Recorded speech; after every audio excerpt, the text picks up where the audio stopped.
Hello everyone, কেমন আছেন আপনারা সবাই? আজকে শুক্রবার, ফ্রাইডে 29 তারিখ। সবচেয়ে বড় বিষয় হচ্ছে সুজুকি জিক্সার 250 1 তারিখে লঞ্চ হবে।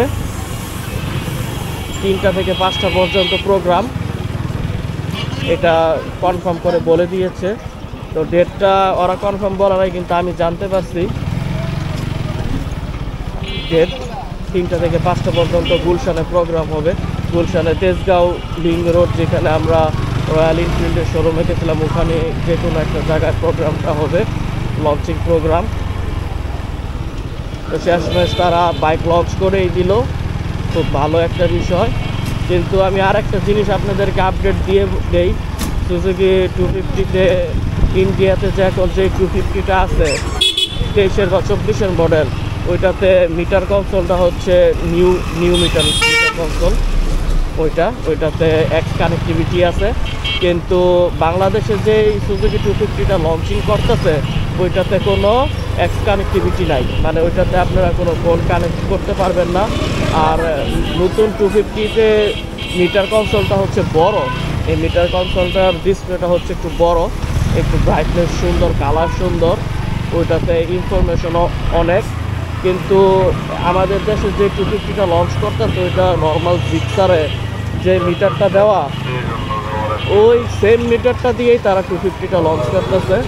ওই মিটারটা ইন্ডিয়াতে 2021 মডেলের ছিল, তারা এটা আসলে ঠিক করার, যতটুকু আমার ধারণা ওরা ওই মিটারটা সামনে মানে এর পরের লটে বা 6 মাস পরে, মানে সেকেন্ড ভার্সন বলে 24 বা 25-এর মডেল বলে তারা মিটারটা চেঞ্জ করে এটার প্রাইস মিনিমাম 50,000 1 লাখ টাকা বাড়াই দিবে। এছাড়া তো চেঞ্জ হয় নাই সুজুকি 250-তে, এটা ওয়ার্ল্ড ওয়াইডও চেঞ্জ হয় নাই। তো সুজুকি 250 এটা শুধু ইন্ডিয়াতেই না, এটা কিন্তু অনেক দেশে পাওয়া যায়, ইন্দোনেশিয়াতেও পাওয়া যায়, মালয়েশিয়া, অনেক কান্ট্রিতে চলে, ফিলিপাইনেও চলে। আমি অনেক ঘাটাঘাটি করে দেখছি, তারা এটা ওয়ার্ল্ড ওয়াইড বলতে গেলে ওয়ার্ল্ড ওয়াইডই তারা এটা সাপ্লাই দেয়, প্রত্যেকটা দেশে ম্যানুফ্যাকচারিং হয় যেই দেশে।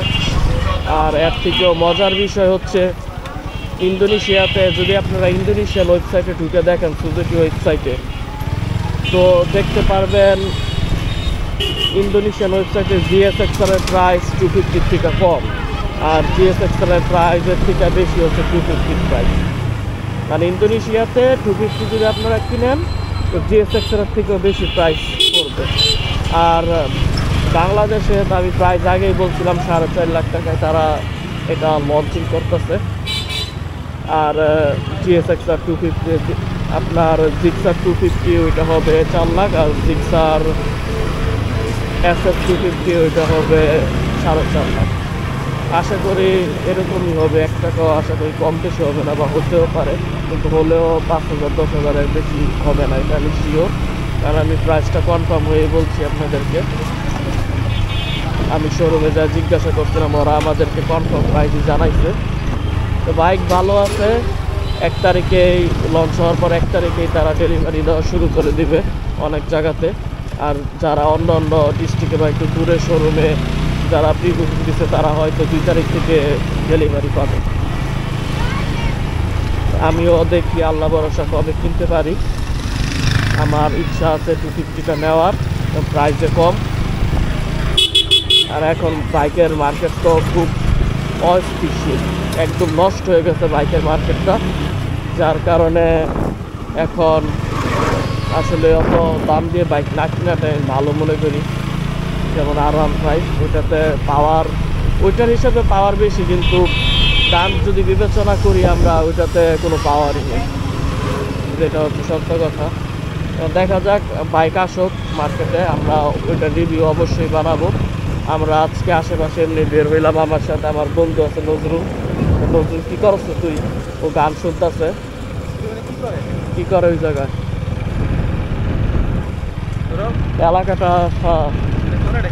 এলাকাটা ভালো সুন্দর, সূর্য অনেকটাই ডুবা যাইতেছে, ভালো সুন্দর এলাকাটা। এটা একটা শাখা নদী, পানি নাই, পানি শেষ হয়ে গেছে। আমরা আরও আগেই বের হয়েছি, তেল বললাম, রাস্তায় জ্যাম ছিল, ভিতরে রোডে ঢুকলাম। মেন রোড দিয়ে আসলে জ্যামের মধ্যে মেন রোড দিয়ে ঘোরা আসলে অতটা ভালো লাগে না। এখন দেখা যাক, দেশের পরিস্থিতিও খারাপ। আমি বাইক কিনলে মিনিমাম 6 মাস তো দেরি হবেই। এখন 6 মাসে বাইকের প্রাইস কই যায় বা বাইক থাকে কি না থাকে, ওইটাও একটা বড় বিষয় আছে। দেখা যাক, আপনারা যারা যারা কিনতে চান কিনে ফেলেন, বাইক অনেক ভালো। আমি অনেক রিসার্চ করছি বাইক নিয়ে, 250 নিয়ে, যখন থেকে শুনছি এটা বাংলাদেশে লঞ্চ হবে। 140 পর্যন্ত ইনস্ট্যান্ট উঠে যায়, 140 পর্যন্ত।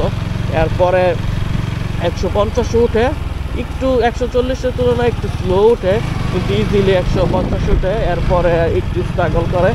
144 হচ্ছে এটা টপ স্পিড, 154 হচ্ছে টপ স্পিড, সরি 154-তে লক হয়ে যায়।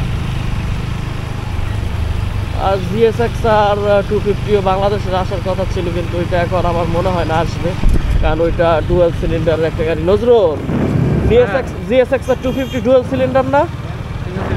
হ্যাঁ, সিঙ্গেল সিলিন্ডার দিছে। হ্যাঁ, এটা তো সিঙ্গেল সিলিন্ডার দিল, এটা এত বড় কথা। যে জায়গায় আমরা যদি R15 ধরি, R25, যেটা 250 সিসির R15 আছে ইন্দোনেশিয়াতে, ওইটাও ডুয়েল সিলিন্ডারের একটা গাড়ি, R25।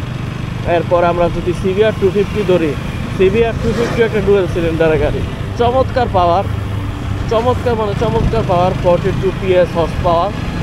তো ওই তুলনায় GSX-R সিঙ্গেল সিলিন্ডার এটা আসলে একটু অমানানসই।